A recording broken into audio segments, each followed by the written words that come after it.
Shalom, everybody, and welcome back to Breslov Insights in the Parsha of the Week, Parshat Terumah, which is now this year, it's the first Shabbat in Adar. It's very exciting. We're getting closer and closer. And as has been mentioned many times in Breslov teachings, Purim is very, very big. Rabbi Nachman calls Purim the beginning. It's mamash the beginning. It's an opening to start again and to have breakthroughs through Purim Bezrat Hashem. Even this type of talk we say throughout the year, but this is especially true in Purim. Rav Nosson says in his beautiful prayer that he wrote to be said as a preparation for and during Purim. It's prayer 37, part 2 of Rav Nosson's prayers, Likutey Tfilot. Highly recommended to say it. He says there we should be zochet to mitbonen, to delve in the depth of the beauty of the miracle of the Purim story. When learning, hearing the Megillah and learning about the Megillat Esther, to probe into the depths of how far-reaching is the message of Purim. Because don't forget, it's called Megillat Esther, which can also be translated as Legalot. Megillah means to reveal. Esther, the secrets of creation, the secrets of the Torah are hidden in Megillat Esther. And the goal of Megillat Esther, and it's so important that even in the halacha, everyone has to hear it. Man, woman, children, everybody has to hear the Megillah. Okay? It's because it's revealing the deepest secrets of creation hidden in the Purim story, B'ezrat Hashem. And we take this opportunity to tell people, to remind people, get into the habit before Purim of saying Rav Nosson's beautiful prayer, of davening in your own words and your bodhidu to be zochet to the light of Mordechai and Esther, the light and the simcha of Purim, and to subdue the evil force and the impurity of Haman Amalek, who's this impure force who's responsible for making our lives miserable and down and making us feel that we're at fault, we're the problem, and we're hopeless. Chas v'shalom. All that comes from Haman Amalek. So a lot of davening will determine how much your Purim is experienced and activates whatever is needed for you in your life, Bezrat Hashem. With that intro, we'd like to go into the Parsha of the week, Parshat Terumah. Something very interesting regarding the menorah. Okay? So we're going to go into two verses, and Rashi, and the Maharal of Prague, his commentary, Gur Aryeh, on Rashi, and from there we'll develop to see how it's developed by Rav Nosson and Rabbi Nachman. So the last verse from the Parsha of the menorah, and there's 6 Parsha. So this is chapter 25, the last verse, verse 40. So Hashem tells Moshe at the end, Ur'eh va'aseh, and see and do, betavnitam, in their shapes, asher ata mor'eh bahar, like you were shown on the Mount Sinai, the mountain. So Rashi points out, Ur'eh va'asa, and see and do.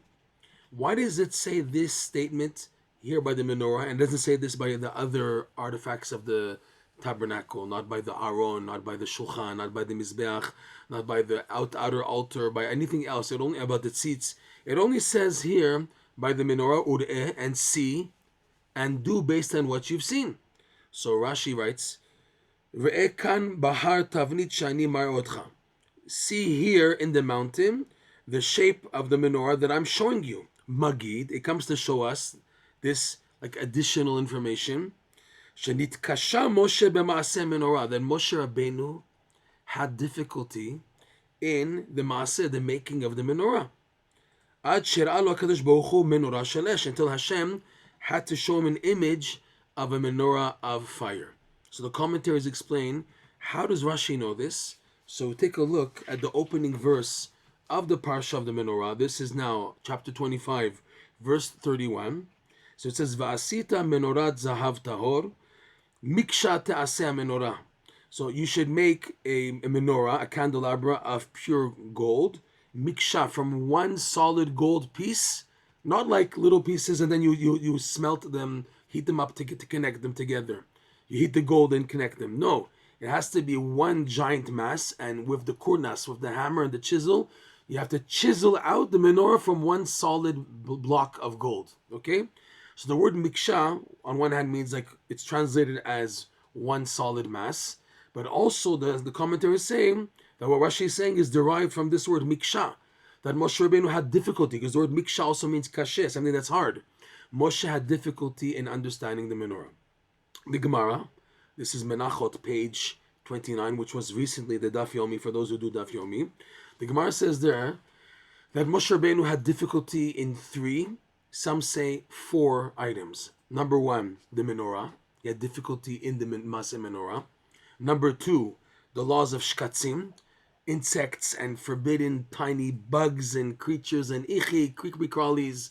Moshe Rabbeinu had difficulty in that. And number 3, the chidush halevana, the renewing of the moon. Moshe Rabbeinu also had difficulty in that. And some say the laws of shchita, ritual slaughter. So the Maharal goes into this Gemara. It's also like a sub-commentary on Rashi. But what was difficult by each one of these 3? We'll try to go into the 4th one also, but mainly these 3. Moshe Rabbeinu had difficulty in prophecy. Because again, everything Moshe Rabbeinu is revealing, getting revealed to him, and then revealing to Am Yisrael, is through what's called nevuah, prophecy. The idea of the menorah, the Maharal writes in his commentary Gurayeh, the idea of the menorah is bringing a light which is above prophecy.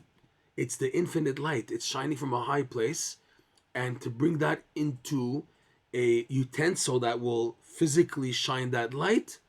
So that was a level beyond Moshe Rabbeinu's prophecy.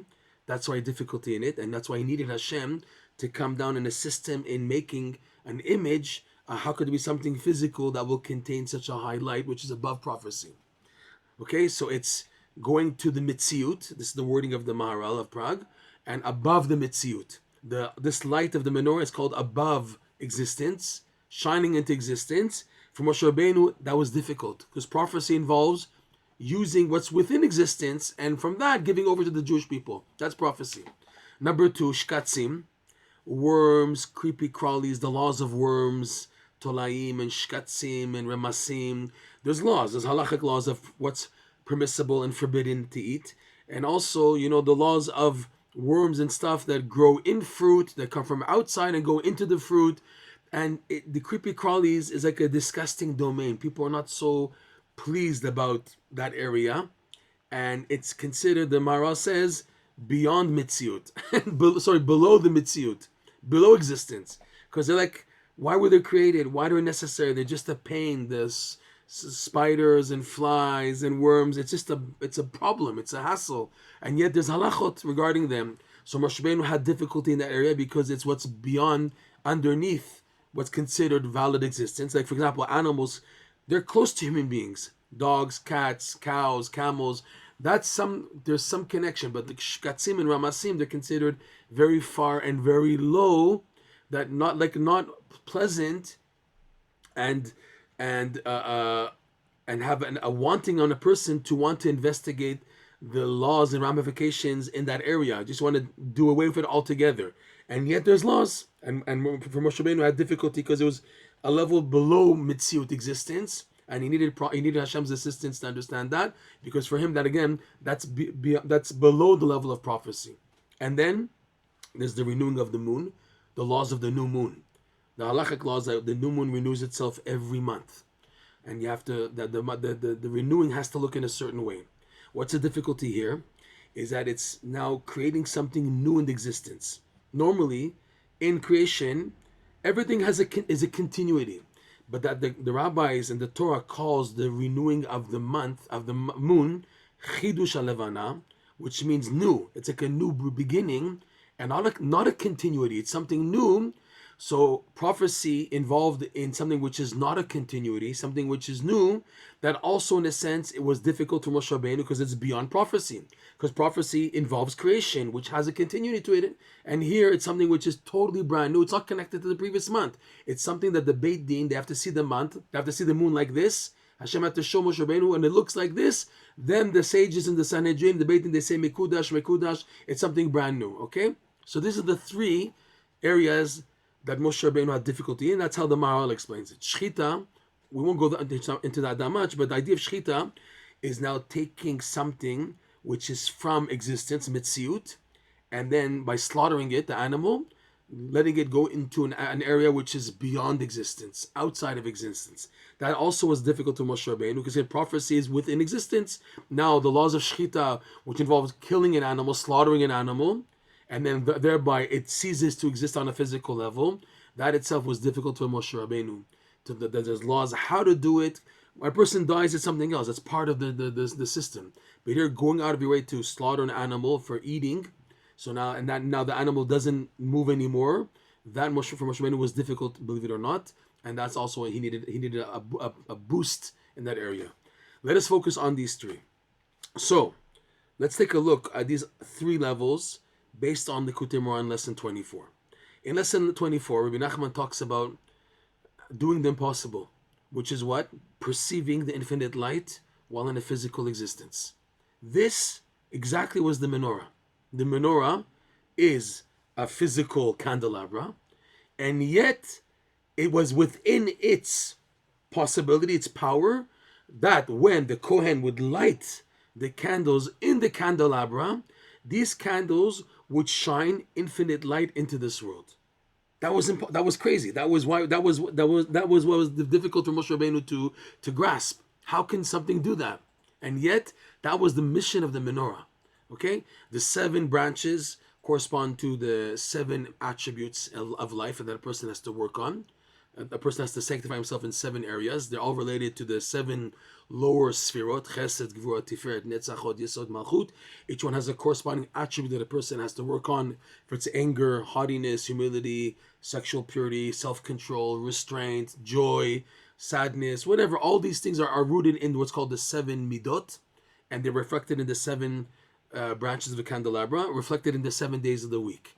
And the idea that the Kohen lit every day the candelabra, morning and afternoon, so that it was lit almost 24 hours a day, was in order to sustain the world with the light of the infinite light, which is beyond grasp, beyond this world.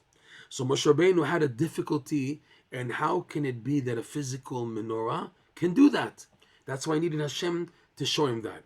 Why Moshe Rabbeinu had a difficulty? Because this itself is difficult. It's Rabbi Nachman says it's impossible for a physical finite existence to perceive something which is infinite. That's why it was so difficult for Moshe Rabbeinu. How could something physical be able to serve as a vessel for something which is beyond the physical reality, the realm, the infinite light?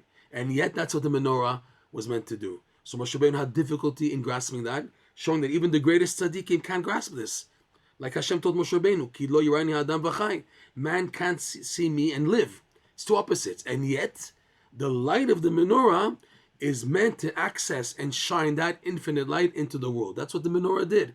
The menorah brought such simcha, because the verse reads, Shemen uktoret yesamach lev.